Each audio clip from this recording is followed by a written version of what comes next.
Hi, I'm Michael Tirapta, a BSc 4B student. I'm about to explain about the plane motions of a particle relative to a rotating frame acceleration.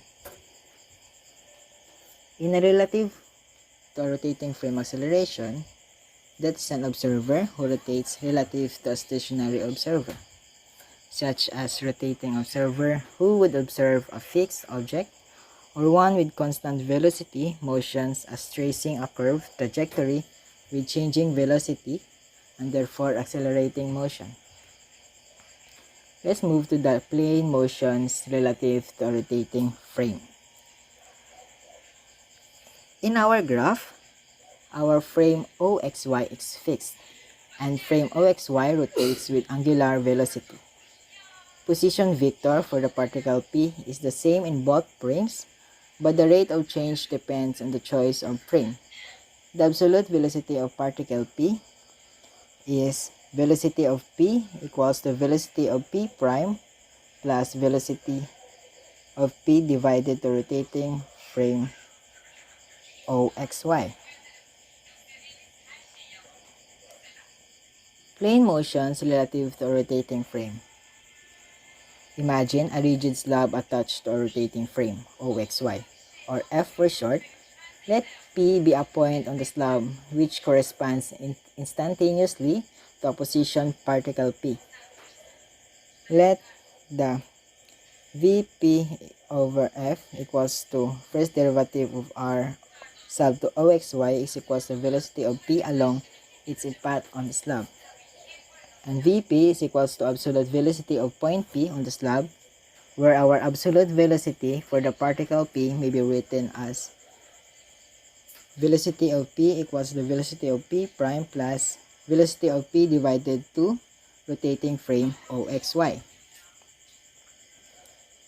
And utilizing conceptual point P on the slab, AP prime equals the first derivative of angular velocity multiplied to R plus angular velocity multiplied to the quantity of angular velocity multiplied to R.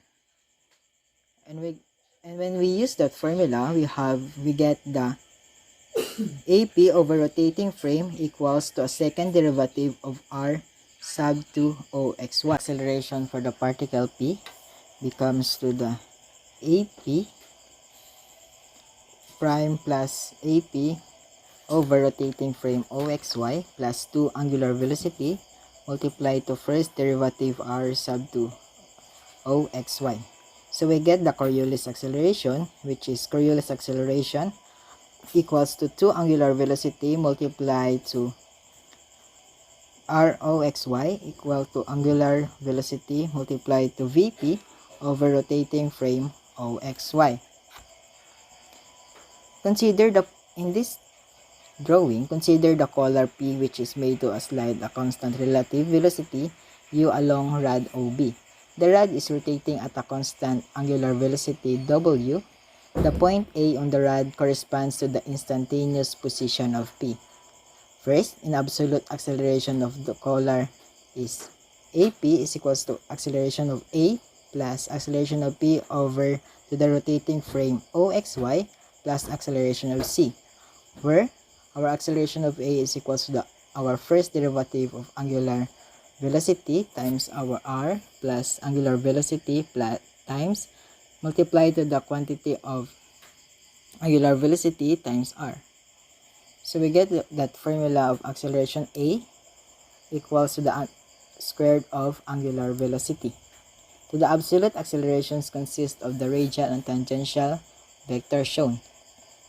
In our sample problem, this D of the Geneva mechanisms rotates with constant counterclockwise. Angular velocity WD is equals to 10 radian. At the instant when F is equals to 150 degrees, determine the angular velocity of this S and B to the velocity of pin P relative to this S. In our solution, we use the formula of Vp is equals to velocity of P prime plus Vp over S. In modeling and analysis, the absolute velocity of the point P may be written as Vp equals to Vp prime plus Vp over S. Magnitude and the direction of absolute velocity of pin P are calculated from radius and angular velocity of disk D. So we get our answer of Vp, our angular velocity of D equals to 50 mm multiplied to 10 radians is equals to 500 mm per second. In the direction velocity of P with respect to S is parallel to slot from the law of cosines, which is r squared equals to r squared plus I squared minus 2RL cosine 30 degrees is equals to 0.551 r squared, which is our r is equals to 37.1 mm. From the law of cosines, sin b over r is equals to sin 30 degrees over r. And next, in the sin b is equals to sin 30 degrees over 0.742. So we get the answer of our is equals to 42.4 degrees. The interior angle of the vector triangle is y is equals to 90 degrees minus 42.4 degrees minus 30 degrees is equals to 17.6 degrees. In the direction of n cos coincidence, particularly to a radius OP from the velocity of triangle, Vp is equals to Vp sin y is equals to 500 mm per second. Sin 17.6 degrees is equals to 151.2 mm per second. Is equals to our r, angular velocity of S, which we divide the 151.2 mm per second over the 37.1 mm. So we get the answer of negative 4.8 radian per second.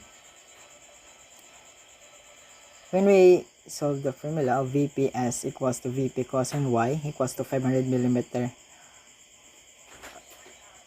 meter per second cosine 17.6 degrees, the Vp over S equals to 477 mm per second multiplied to the negative cosines of 42.4 I sine 42.4 degrees. So we get the answer. Thank you.